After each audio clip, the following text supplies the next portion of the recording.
नमस्कार, मैं हूं शिवानी पांडे और आप देख रहे हैं 4 PM। इजराइल ने धोखे से तेहरान पर अटैक करके ट्रंप की युद्ध विराम की बातचीत को पूरी तरीके से फेल कर दिया है। खबर है कि नेतन्याहू ने क्लियर मैसेज दिया है कि डोनाल्ड ट्रंप जो दूसरे दौर की बातचीत कर रहे हैं उसका इजराइल हिस्सा नहीं है। एक तरफ आसिम मुनीर ईरान पहुंचे हैं तो वहीं दूसरी तरफ कैसे इजराइल ने खेल कर दिया है, इस पर जानकारी देने के लिए हमारे साथ प्रियंका जी मौजूद है। प्रियंका जी, एक तरफ इजराइल ने तेहरान पर अटैक किया है तो वहीं दूसरी तरफ हजारों अमेरिकी सैनिकों की तैनाती, आखिर चल क्या रहा है? काफी कुछ से ज्यादा चल रहा है शिवानी। खबर निकलकर सामने आई है कि अगर दूसरे दौर की बातचीत में अमेरिका इस जंग से बाहर नहीं हुआ तो डोनाल्ड ट्रंप का जाना तय हो चुका है। एक तरफ अमेरिकी संसद में महाभियोग का प्रस्ताव आया है, वहीं दूसरी तरफ अमेरिकी रक्षा मंत्री पीट हेगसेथ आखिर क्यों इस्तीफा देने के लिए मजबूर हो गए हैं आपको बताएंगे। लेकिन खबर में सबसे पहले शुरुआत डोनाल्ड ट्रंप के महाधोखे से करते हैं। मतलब एक तरफ तो ट्रंप युद्ध विराम की बातचीत कर रहे हैं, वहीं दूसरी तरफ डोनाल्ड ट्रंप ने कितना खतरनाक प्लान किया है इसको लेकर खबर निकलकर सामने आई है। खबर आप देख सकती हैं, अल जजीरा की ये खबर है। कुछ ही देर पहले अल जजीरा ने इस खबर को ब्रेक किया है और इसमें साफ लिखा हुआ है कि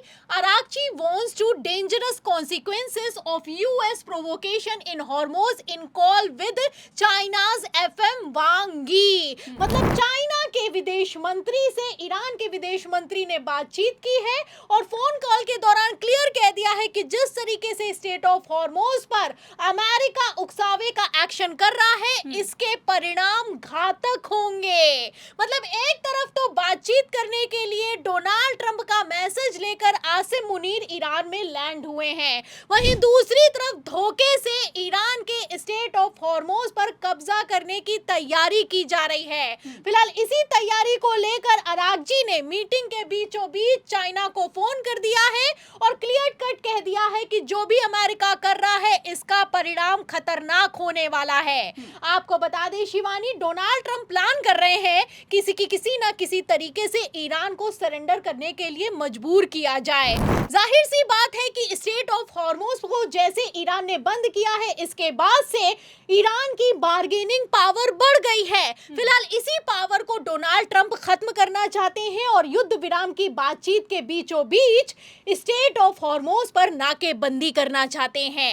आपको बता दें शिवानी, ये जो नाकेबंदी है एक तरीके से सफल हो भी जाती, अमेरिका ईरान को घुटनों पर ले भी आता, लेकिन ऐसा इसलिए नहीं हो पा रहा है क्योंकि चाइना और रूस ईरान के साथ खड़े हुए हैं। चाइना ने तो खुलकर अब बयान देना शुरू कर दिया है। चाइना ने क्लियर कह दिया है कि अगर ईरान के साथ चल रहे हमारे व्यापार पर अमेरिका ने किसी भी तरह का इंटरफेयर किया तो अंजाम बुरा होगा। एक तरफ अमेरिका कहता है कि अगर चाइना ने ईरान को हथियार भेजे तो इसके परिणाम बुरे होंगे, वहीं दूसरी तरफ चाइना कहता है कि तुम कौन होते हो हमें बताने वाले कि हम किसको हथियार भेजें किसको नहीं। मतलब आप समझ सकती हैं कि खुलकर चाइना ईरान को सपोर्ट कर रहा है, ईरान को हथियार दे रहा है। सिर्फ हथियार नहीं दे रहा है, खबरें तो यहां तक निकलकर सामने आई है कि युद्ध के बीच में चाइना ने जिस तरह का ईरान को सपोर्ट किया है ऐसा तो पहले कभी इतिहास में नहीं हुआ है। खबर में साफ लिखा हुआ है कि सैटेलाइट ई में चाइना की तरफ से ईरान को प्रोवाइड कराई गई है, जिसके चलते ईरान ने अमेरिकी बेसिस को तबाह कर दिया है।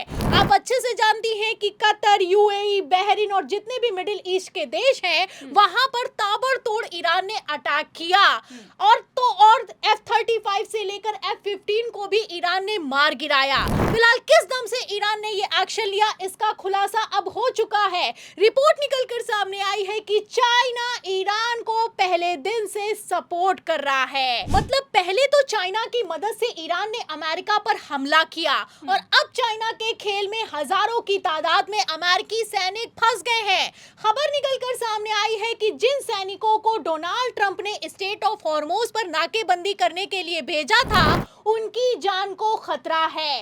रिपोर्ट के हवाले से दावा यह किया जा रहा है कि अगर हॉर्मोज पर किसी भी तरीके का एक्शन हुआ तो हजारों की संख्या में अमेरिकी सैनिक ईरान के कब्जे में आने वाले हैं। फिलहाल इसी के चलते अमेरिकी संसद में बवाल खड़ा हो गया है। आपको बता दें शिवानी, डोनाल्ड ट्रंप की पावर खत्म करने के लिए अमेरिकी संसद में प्रस्ताव पेश किया गया है और तो और इस पर वोटिंग भी हो चुकी है। वोटिंग की अगर बात की जाए तो 52 में से 47 सांसदों ने ट्रंप के खिलाफ वोट किया है। ऐसे हालातों में आप समझ सकती हैं कि डोनाल्ड ट्रंप की अपनी कुर्सी बचाने में हालत खराब दिखाई दे रही है। एक तरफ डोनाल्ड ट्रंप जैसे ना तैसे करके अमेरिकी संसद से बचकर निकले हैं, वहीं दूसरी तरफ अमेरिकी रक्षा मंत्री के खिलाफ महाभियोग प्रस्ताव तैयार हो चुका है। दावा किया जा रहा है कि अगर पीट हेग्सेथ ने अपने आप इस्तीफा नहीं दिया तो बड़ा एक्शन होने वाला है। तो आप समझ सकती हैं कि किस तरीके से अमेरिकी संसद में और तो और अमेरिका में भी ईरान के खिलाफ जिस तरीके से जंग का ऐलान कर दिया गया है उसकी खुली बगावत हो रही है।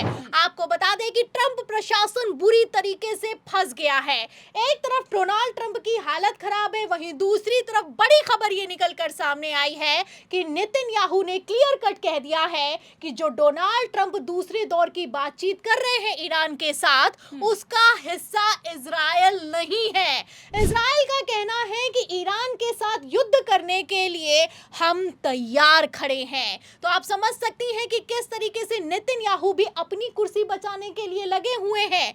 जाहिर सी बात है कि अगर इजराइल किसी जंग में इन्वॉल्व नहीं हुआ तो नेतन्याहू पर केस चलेगा, और अगर केस चलेगा तो नेतन्याहू के जेल जाने की नौबत आ सकती है। तो डोनाल्ड ट्रंप भी फंसे हैं, नेतन्याहू भी फंसे हुए हैं, और इन सब के बीच ईरान पूरी ताकत के साथ लड़ रहा है। ईरान ने सुपर पावर देश अमेरिका तक को घुटनों पर लाकर रख दिया है।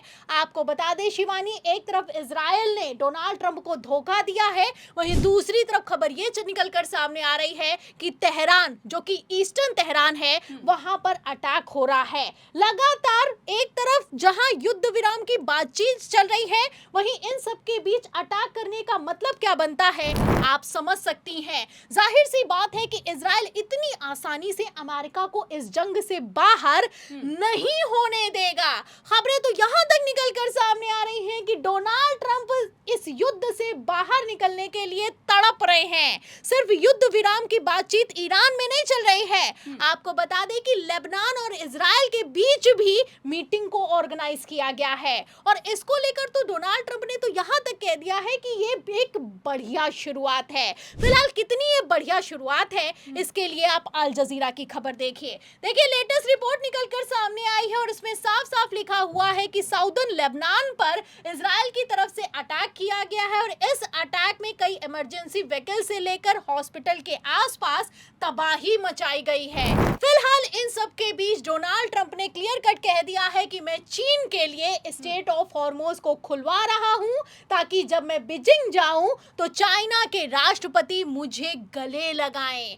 आपको बता दें कि मई के महीने में डोनाल्ड ट्रंप का चीन का दौरा होने वाला है। खबर निकल कर सामने आई है, एक तरफ डोनाल्ड ट्रंप इस दौरे को लेकर शेखी बगा रहे हैं, वहीं दूसरी तरफ चाइना ने चुप्पी साध रखी है। जाहिर सी बात है कि अगर अमेरिका के राष्ट्रपति का ये दौरा चीन में जो होने वाला है उसे कैंसिल कर दिया गया तो सुपर पावर देश की डबल फजियत होने वाली है। फिलहाल हालातों को भांपते हुए डोनाल्ड ट्रंप तो बैकफुट पर आ गए हैं, लेकिन अगर कहीं दूसरे दौर की बातचीत में युद्ध विराम नहीं हुआ तो इस दौरे का क्या होगा, डोनाल्ड ट्रंप की कुर्सी का क्या होगा, और तो और इस युद्ध का अंजाम क्या होगा, ये देखना होगा।